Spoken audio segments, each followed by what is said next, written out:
Imagine a world where truth becomes a casualty of power, where those tasked with protecting freedom of expression are the very ones dismantling it. That's a grim reality unfolding today.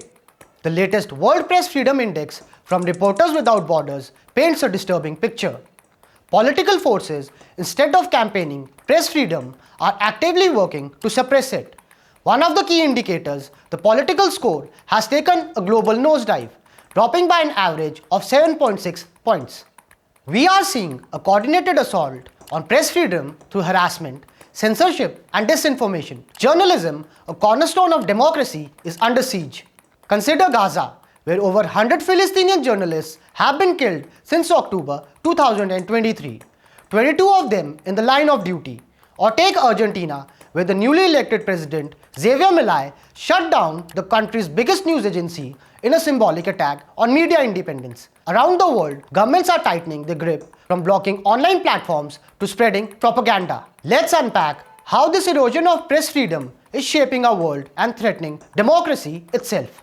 Press freedom around the world is under threat, and the culprits are often the very people who are supposed to protect it, the political authorities.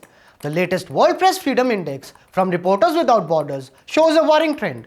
The political indicator, one of the 5 factors used to access press freedom, has dropped by an average of 7.6 points globally. RSF warns that political forces are not the only one failing to protect press freedom but are actively undermining it. In some cases, they have resorted to harassment or launched disinformation campaigns to manipulate public opinion.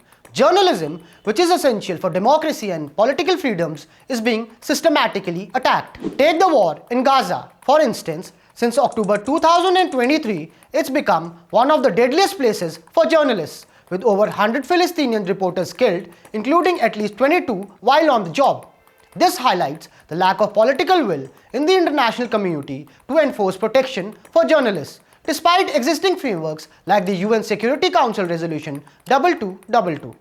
As we look ahead, there's another pressing concern: disinformation. In Argentina, Javier Milei symbolically shut down the country's biggest news agency after coming to power. In Nigeria and the Democratic Republic of Congo, elections brought violence against journalists. And in countries like Niger, Burkina Faso, and Mali, military juntas are tightening their grip on the media.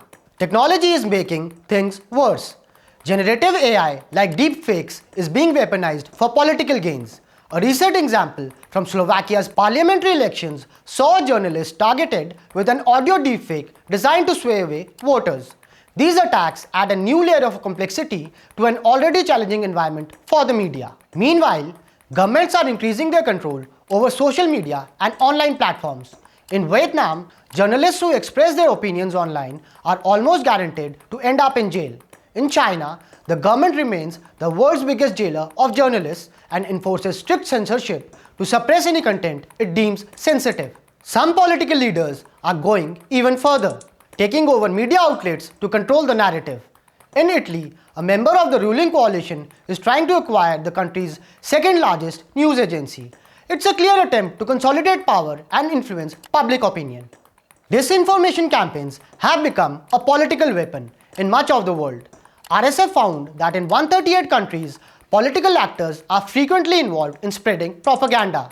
In 31 of the countries, this behavior is considered systematic. In Eastern Europe, countries like Belarus and Georgia are adopting harsh media control measures mimicking Russian tactics. At the top of the World Press Freedom Index, countries like Norway, Denmark, and Sweden continue to lead, but even they aren't immune to political interference. On the other hand of the spectrum, Afghanistan, Syria, and Eritrea have become some of the most dangerous places for journalists. Regionally, Europe remains the safest for press freedom, but there are challenges in countries like Hungary, Malta, and Greece. In the Americas, the situation has worsened dramatically. Mexico is now one of the deadliest countries for journalists, with 37 reporters killed since 2019. The Asia-Pacific region remains dominated by authoritarian crackdowns in places like Myanmar and Vietnam, and the Middle East and North Africa continue to be the most dangerous region for journalists, with Palestine being especially deadly. The pressure on journalists is only going to intensify. The rise of disinformation, censorship, and violence against the press is a clear signal that urgent action is needed to safeguard the freedom of the press. Without it, democracy itself is at risk. Let us know your views in the comment sections below. Please like, share, and subscribe to the channel, and thank you for watching.